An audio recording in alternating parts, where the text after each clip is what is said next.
எதிரியும் நண்பனும் வேற வேற வீட்டிலலாம் இருக்கிறது இல்லை. நம்ம சூப்பர் ஸ்டார் சொன்ன மாதிரி நம்ம கூடவே தான் சுற்றிட்டு இருப்பானுங்க. எப்போ நம்ம கூட இருக்கிறவன் நமக்கு எதிரின்னு தெரிய வரும் அப்படின்னா கண்ணதாசன் பாட்டுக்கு போயிடணும். அந்த மாதிரி நண்பர்களினால் உங்களுக்கு மிகப்பெரிய ஆதாயம் கிடைக்கக்கூடிய சூழ்நிலை ஏற்படுகிறது. நீங்கள் எடுக்கக்கூடிய முயற்சிகள் அத்தனையும் திருவினையாகக்கூடிய வாய்ப்பு. முயற்சி திருவினையாக்கும் என்ற வாக்கிற்கிணங்க பார்க்க முடியாத வெற்றிகளை தரும், வாழ்க்கையை மாற்றி அமைக்கக்கூடிய யோகங்களை கொடுத்தே தீர்வார் குரு பகவான்.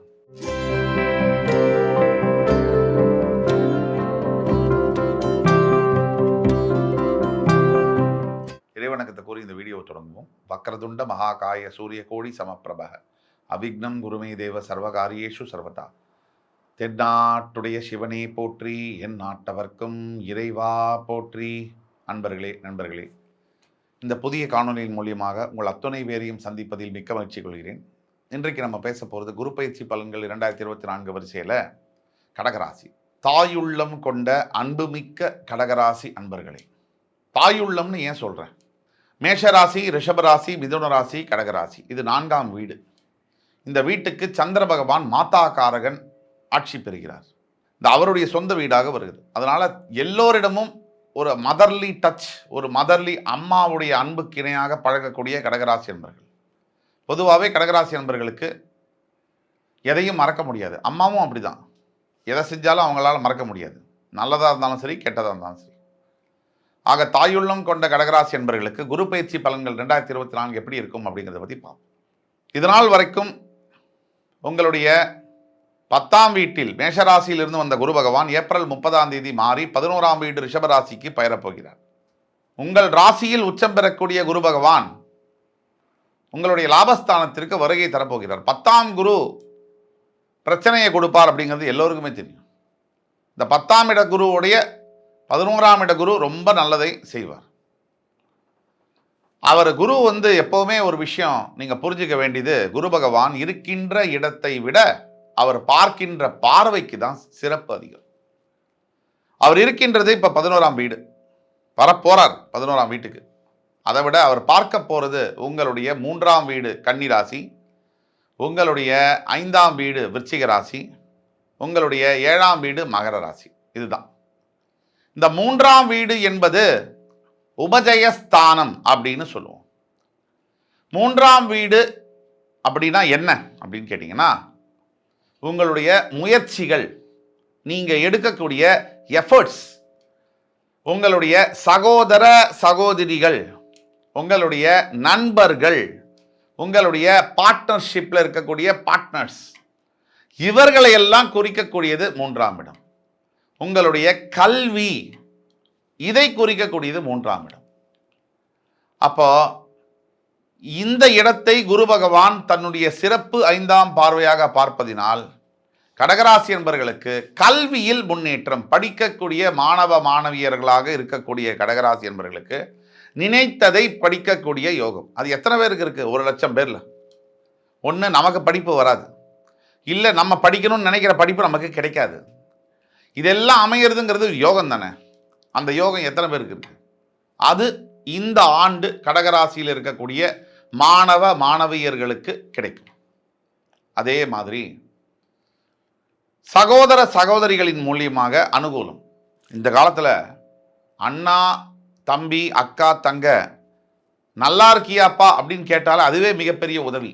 அப்படி கேட்டால் கூட மனசுக்குள்ள இவன் பாரு நம்மளோட பெரியாளாரானா அப்படிங்கிற எண்ணத்தோடு தான் இன்னைக்கு உறவுகள் இருக்கு. எல்லோரும் அல்ல, அப்படியும் இருக்காங்க. ஆக இந்த மாதிரியான நிலைமை மாறி தன்னுடைய தம்பி, தன்னுடைய அண்ணா, தான் ரத்தம் தான் சதை அப்படின்னு நினைச்சு நல்லதை செய்யக்கூடிய, உதவிகளை செய்யக்கூடிய, ஒரு நல்ல வேலையை வாங்கி தரக்கூடிய, நல்ல ஒரு கன்ஸ்ட்ரக்ஷன் பண்ணுறீங்க, வீடு கட்டுறீங்கன்னா அதுக்கு உதவக்கூடிய, இது மிகப்பெரிய அளவில் பக்கத்துணையாக இருக்கக்கூடிய. பக்கத்துணைனா என்ன, வெறும் பணம் கொடுக்கறது மட்டும்தான் அப்படின்னு இல்லை, மாரல் சப்போர்ட்டுங்க. நீ கவலைப்படாதடா, உன் அண்ணா நான் இருக்கேன் அப்படின்னு சொல்லக்கூடிய, அவன் இருக்கானோ இல்லையோ, அந்த வார்த்தை தானங்க மனுஷனுக்கு முக்கியம். அந்த வார்த்தையை உங்கள் சகோதர சகோதரிகள் உங்களுக்கு சொல்லுவார்கள். அப்படிப்பட்ட அருமையான ஆண்டாக இந்த குரு பயிற்சி ஏப்ரல் 30ஆம் தேதிக்கு பிறகு கடகராசி என்பவர்களுக்கு வருகிறது. அடுத்தபடியாக நண்பேண்டா டாபிக்கு வருவோம். நம்ம ஃப்ரெண்ட்ஷிப்பு அப்படின்னாலே நம்ம திருப்பியும் சொல்கிறேன், எதிரியும் நண்பனும் வேற வேற வீட்டிலலாம் இருக்கிறது இல்லை. நம்ம சூப்பர் ஸ்டார் சொன்ன மாதிரி நம்ம கூடவே தான் சுற்றிட்டு இருப்பானுங்க. எப்போ நம்ம கூட இருக்கிறவன் நமக்கு எதிரின்னு தெரிய வரும் அப்படின்னா கண்ணதாசன் பாட்டுக்கு போயிடணும். அதாவது செந்தணலும் நீர் போல் தெரியும் நண்பனும் பகைவரும் நண்பன் நட்பு போல் தெரியும், அது எப்போ காலம் வரும்போது தான் அதை உணரும் அப்படிங்கிற பாடல் வரிகளுக்கு ஏற்ப பகைவன் நம்ம கூடவே தான் இருப்பான். அவர் சொன்னது தான் நான் திருப்பி சொல்கிறேன்னு நினைக்காதீங்க, சிரிச்சுக்கிட்டே இருப்பான். நண்பனுக்கும் பகைவனுக்கும் அவர் சொல்லாத இன்னொரு விஷயத்த நான் சொல்கிறேன். பகைவன் எப்பவுமே சிரிச்சிட்டு இருப்பான், நண்பன் எப்பவும் சிரிக்க மாட்டான். எப்போ பார்த்தாலும் மூஞ்சியில் நல்லதையே பேசுவான், அதுதான் பகைவன். நண்பன் மூஞ்சில் அடித்த மாதிரி பேசுவான், இதுதான் வித்தியாசம். உங்களுக்கு பிடிச்ச மாதிரியே பேசக்கூடியது பகைவன், உங்களுக்கு பிடிக்காததையும் பேசுறது உங்கள் நண்பன். இதுதான் வித்தியாசம். அந்த மாதிரி நண்பர்களினால் உங்களுக்கு மிகப்பெரிய ஆதாயம் கிடைக்கக்கூடிய சூழ்நிலை ஏற்படுகிறது. இந்த நண்பர்கள் என்பது வாழ்க்கையில் ரொம்ப ரொம்ப முக்கியமான ஒரு பாயிண்ட்.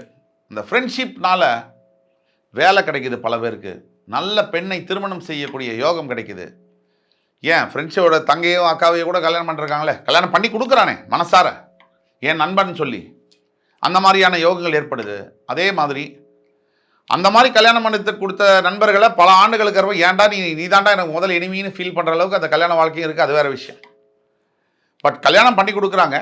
அதே மாதிரி ஒரு பெரிய பணக்கார அளவில் இருக்கக்கூடிய நண்பன் ஒரு ஏழை நண்பனை எடுத்து அவன் வாழ்க்கையவே மாத்திரானா இல்லையா, நடக்குது இன்றைய அளவிலும். அப்போ நண்பர்கள்னால அனுகூலம். பார்ட்னர்ஷிப், சரியான ஒரு பார்ட்னர் இல்லைன்னு சொன்னால் பிஸ்னஸில் நீங்கள் எவ்வளவுதான் முயற்சி எவ்வளவுதான் திறமை இருந்தாலும் அந்த பிஸ்னஸ் அடியோடு போயிடும். அந்த மாதிரி நல்ல பார்ட்னர்ஸ் அமையக்கூடிய வேலைகள் இதையெல்லாம் தரக்கூடிய, நீங்கள் எடுக்கக்கூடிய முயற்சிகள் அத்தனையும் திருவினை ஆகக்கூடிய வாய்ப்பு. முயற்சி திருவினையாக்கும் என்ற வாக்கிற்கிணங்க. இது எல்லாத்துக்கும் மேலே உங்களுக்கு வாழ்க்கையில் உபதேசஸ்தானம்னா எஃபர்ட்ஸ் நீங்கள் போடுவீங்க. எஃபர்ட்ஸ் நீங்கள் போடும்போது அந்த எஃபர்ட்ஸுக்கு ரிசல்ட் உடனே கிடைக்கும். அடுத்தபடியாக உங்களுடைய 5ஆம் வீடு என்று சொல்லக்கூடிய விருச்சிக ராசிக்கு அவருடைய சமசப்தம பார்வை விழுவதனால் நிறைய வருஷமாக பசங்க இல்லைன்னு சொன்னால் அந்த வீடே ஒரு சுடுகாடு மாதிரி தான். அதாவது நீங்கள் பாருங்கள், காசு பணம் பதவி இதெல்லாம் கொடுக்க முடியாத, இதால் வாங்க முடியாத பல விஷயங்கள் இன்னமும் உலகத்தில் இருக்குது. அன்பு, பாசம், பந்தம், நட்பு, குழந்தைங்க, இதெல்லாம் நீங்கள் கோடி கோடியாக கொட்டி கொடுத்தா கூட உங்களுக்கு கிடைக்காது.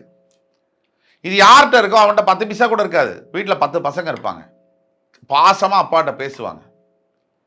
10,000 கோடி வச்சிருக்கிறவனுக்கு இது புரியவே புரியாது. அவன் நம்பர் கேமில் இருப்பான். இந்த 10,000 எப்படி லட்சம் கோடி ஆகிறதுங்கிறதுல இருப்பான்.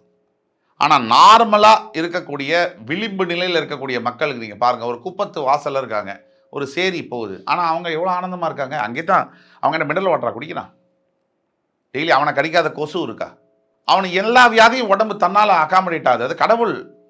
இப்போ உங்களையெல்லாம் நம்பாதனால தான் கடவுள் என்ன பண்ணிட்டாரு, உடம்புல ஆட்டோமேட்டிக் சிஸ்டமை உருவாக்கிட்டார்.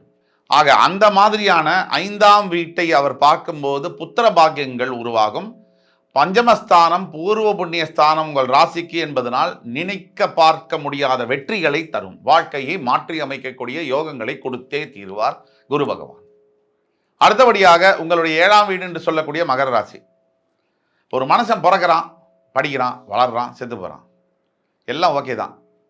இந்த கல்யாணம் மட்டும் தப்பாயிருச்சுன்னு வச்சுங்க, மொத்தமாக அவுட்டு. பாஸ்ட்டும் அவுட்டு, ஃப்யூச்சரும் அவுட்டு.